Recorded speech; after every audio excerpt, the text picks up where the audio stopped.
پانی کی تکلیف اسے ہوتی ہے، بارش کا انتظار کرتے ہیں، لوگ اسے کاٹتے بھی ہے۔ آپ لوگوں کو پتہ ہے نا ٹمبر مافیا، ٹمبر مافیا کا نام سنا ہے؟ جو پہاڑی علاقوں میں درخت وغیرہ کاٹتے ہیں اور چوری سے وہ شہری علاقوں میں بیچتے ہیں، تو یہ وہی ٹمبر ہے، اور مافیا کا مطلب ہے وہ لوگ جو یہ چوری وغیرہ کرتے ہیں۔ So doesn't grow with as, یہ بڑے بڑے جو ٹمبرز ہوتے ہیں یہ آسانی کے ساتھ نہیں اگتے۔ The stronger wind, the stronger trees, the further sky, the greater length. جتنا آپ کا جسم بڑا ہے اتنی ہی آپ زیادہ سختی برداشت کریں گے۔ ارسطوٹل کہتے ہیں کہ the higher the status the greater the fall that follows.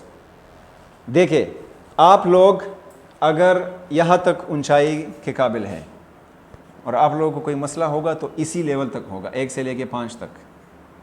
آپ لوگوں کو اگر ابھی اللہ نہ کرے آپ لوگ بدنام ہوئے سوشل میڈیا پہ، وہی لوگ آپ لوگوں کو دیکھیں گے جو آپ کو جانتے ہوں گے، خپل ملگری تبے سینڈ کے بلتا بلتا۔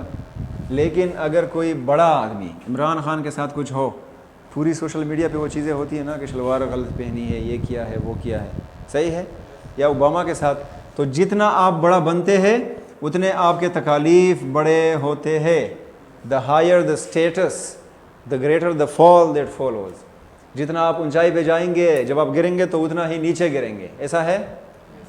تو جب آپ گڈ ٹیمپر ہے وہ آسانی سے نہیں اگتے، کیونکہ اس کو سامنا کرنا پڑتا ہے اسٹرانگر وینڈ کا، تیز ہوا کا، اسٹرانگر ٹریز کا، بڑی بڑی درختوں کا وہ مقابلہ کرتے ہیں، کیونکہ وہ اس پہ گر بھی جاتے ہیں۔ درخت ہے، ایک درخت گری دوسری پہ، دیکھا ہے کلام مری وغیرہ میں۔ دا فردر اسکائی، آپ کی سطح جو آسمان کا ہے وہ آپ زیادہ لے چکے ہیں۔ دا گریٹر لینتھ، اور آپ کی لمبائی اور اونچائی زیادہ ہے، تو آپ کے گرنے کا خطرہ بھی زیادہ ہے۔ دا مور دا storm the more the strength, اور جتنا زیادہ طوفان ہوگا اتنا زیادہ آپ طاقت لگائیں گے۔ دیکھیں ایک درخت ہے اتنی، اس پہ جب طوفان آئے گا تو یہ اس طرح ہو جائے گی، یا تو گر جائے گی یا اسی طرح پھر سے اڑ جائے گی، صرف پتے ہیں۔ ایک درخت بہت بڑا ہے، ان کو اپنے آپ کو قابو کرنے کے لیے سخت طوفان کا مقابلہ کرنا ہوتا ہے، ٹھیک ہے جی۔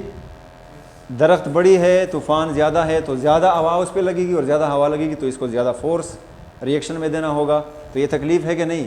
آپ کو اگر عمران خان کو مسئلہ ہوگا تو وہ زیادہ تکلیف کا شکار ہوگا، آپ لوگوں کو کوئی مسئلہ ہوگا تو کیا ہوگا؟ پیسے نہیں ہے، کرایہ نہیں ہے، بائک خراب ہوا زیادہ سے زیادہ، ان کو مسئلہ ہوگا تو، اور مقابلہ بھی وہ کرے گا تو ممالک سے کرے گا، دوسرے ملکوں کے ساتھ کرے گا۔ آپ کس سے مقابلہ کریں گے؟ کلاس میٹ سے، سمجھ رہے ہیں؟ سو گڈ ٹیمپر کا مطلب یہ ہوتا ہے۔ اچھا، بائی سن اینڈ کولڈ، اس میں گرمی بھی زیادہ اس پہ پڑتی ہے اور ٹھنڈ بھی زیادہ اس پہ پڑتی ہے۔ بائی رین اینڈ سنو، بارش سے اور برف سے۔ And trees and men good tempers grow. اچھا، جب سورج کی تپش زیادہ ہو، سردی زیادہ ہو، یا بارش زیادہ ہو، یا برف زیادہ ہو، آدمی ہو یا درخت ہو، ایسے سخت حالات میں یہ بڑے ہو جاتے ہیں۔ گڈ ٹیمپر اور گڈ مین سخت حالات میں بڑے ہو جاتے ہیں۔ اگر آپ کو تکلیفیں کم ہوں گی تو آپ کم تکلیفیں برداشت کرنے کے قابل ہوں گے۔ اگر آپ پہ تکالیف زیادہ آئیں گے تو آپ بہادر انسان کہلائیں گے اور آپ سخت بن جائیں گے اس کے ساتھ۔ Where thickest lies the forest growth, we find the patriarchs of both. Where thickest lies the forest growth. اچھا، جہاں فورسٹ زیادہ بڑی ہوئی ہوتی ہے، thickest کا مطلب ہے مضبوط ہوئی ہوتی ہے، lies کا مطلب ہے پڑھنا، جہاں پہ we find the patriarchs of both، ہمیں دونوں کے فادرز یا پھر فاؤنڈر مل جاتے ہیں، زیادہ رش میں، زیادہ گہرائیوں میں، اونچی اونچی بڑی بڑی جگہوں پہ۔ and they hold counsel with the stars، اور ان لوگوں کا پلان ہوتا ہے، مشورہ ہوتا ہے، تعلق ہوتا ہے سٹارز کے ساتھ۔ لمبے جو درخت ہوتے ہیں یا بڑے جو لوگ ہوتے ہیں وہ زمین کو نہیں دیکھتے، آسمان کو دیکھیں گے، ستاروں سے آگے جہاں اور بھی ہے۔ اس کا مطلب کیا ہے کہ آپ صرف ان کو نہ دیکھیں، علامہ اقبال صاحب فرماتے ہیں آپ لوگ آگے بھی سوچیں۔ تو جب آپ بڑے آدمی بنیں گے تو یہ سارے آپ کے جو پلینز ہوں گے، ایمز ہوں گے، وہ سورج یا ستارے ہوں گے، چھوٹی چیزیں نہیں ہوں گی، دوسروں سے جلس نہیں ہوں گے، اور نہ ہی اپنے کلاس میٹس یا فرینڈز وغیرہ کے ساتھ مقابلہ کریں گے۔ کاؤنسل کا مطلب ہوتا ہے پلان، PLAN، مشورہ یا تعلق۔ whose broken branches show the scars of many winds and much of strife۔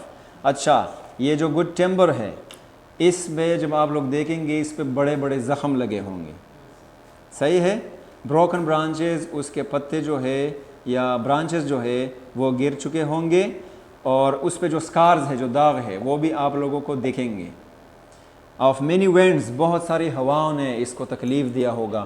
And much of strife, اور بہت سارے تکالیف نے. کنفلکٹ کا مطلب ہے جس بھی چیز وہ انسان اسے دے یا کوئی اور چیز اسے دے.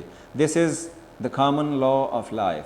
یہ ایک عام قانون ہے دنیا کا. آپ کو اگر بڑا ہونا ہے تو آپ اصل میں بہت زیادہ محنت کریں گے، آپ بہت زیادہ لوگوں کو کھو گے.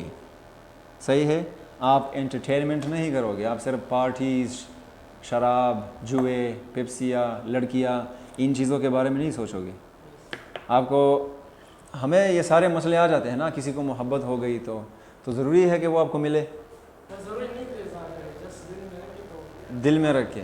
اور اگر آپ یہ سوچتے ہیں کہ چلے اگر اظہار کرے اور کچھ بات بنی، ہم ایک ہوئے، ایسا بھی نہ ہو تو پھر ہم کہتے ہیں کہ محبت میں ملنا ضروری تو نہیں ہے.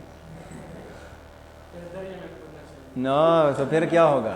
گڈ ٹیمپر ایسا کرتا ہے، آپ میں وہ سکارز دکھائی دینے چاہیے.